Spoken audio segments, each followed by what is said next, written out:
You know, according to Moshe Bar, creativity is a deeply innate human action. It is a universal phenomenon present in even the youngest of children. The way we dress ourselves, organize our things, interact with one another.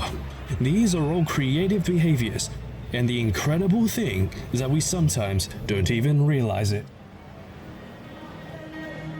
Today I want to show you what creativity looks like in our everyday lives. It can be best seen in free, accessible public spaces. I want to show the way in which we are drawn to creativity through interaction and novelty.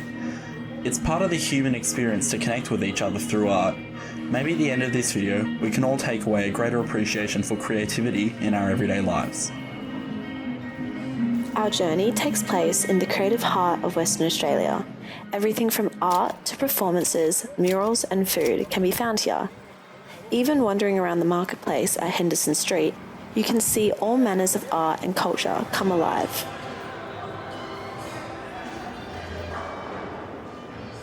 Many of the buildings here are covered with artworks, each with their own meaning and purposes.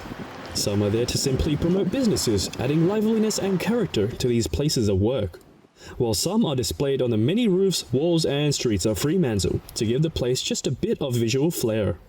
These artworks were put there by creative individuals. Some artworks were commissioned as corporate art by businesses or the city council, while some artworks are not. These pieces of spontaneous graffiti are just as important to me as the other pieces of art around Fremantle. After all, Ollie Mould states that regulation is the enemy of flexible, agile, and creative work. Having uncommissioned graffiti plastered on bathroom walls and the roofs of buildings just out of sight but still barely visible adds to the moment. The unexpectedness of finding one, it's just like a little Easter egg hunt. So next time you find yourself in a place like Fremantle, pay a little more attention to your surroundings, and you just might find something unique and surprising hiding out of view. There are also many buskers and performers lining the streets here in Fremantle. They come here every day to play their instruments, dance, do magic tricks, and entertain. Sometimes they do it for the money. Sometimes they don't. Ollie Mould argues that by them making a profit off creativity, it detracts from the experience, but I disagree. Many performers want to share their work with an audience. Here, I can see their dedication and passion for the craft. The process of creation adds to the value of art for the people experiencing it as much as for the artists themselves. These artists want to share their art with the world in any way they can, and if receiving donations from impressed onlookers makes their dream a reality, then I don't think it's a bad thing. I think there are many reasons why Fremantle has become such a creative space, but to truly understand how and why it is that way, we must first ask a local for their experiences and perspectives on this place. My name is Paula McMillan-Perridge, and I am the founder of a company called Arts Inc. I'm mainly a painter. I am a mixed media artist, but I'm also a multimedia artist, so that means that I work in painting on canvas, painting on board, painting on clay.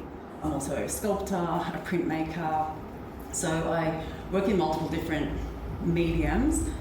I would say the art in Fremantle is obviously reflective of the people. I would say it's energetic, intriguing, colourful, describing the art here, not the people, but I think there's a very close correlation. Don't listen to the naysayers who say you can't do it. Don't listen to the art teacher who says you're no good, because if you're passionate about artwork, about doing art, that's the hardest part. Finding the passion is the hardest part. The creativity will just come straight from that. To conclude, creativity is everywhere in our everyday lives if we just look hard enough. As people, we simply just can't help it. It's part of what makes us human, to create and share what we found with others. I wanted to show people that we often overlook creativity, that we sometimes miss it when we don't know where to look. If anything, I hope that you all have gained a greater appreciation for the small acts of creativity all around us.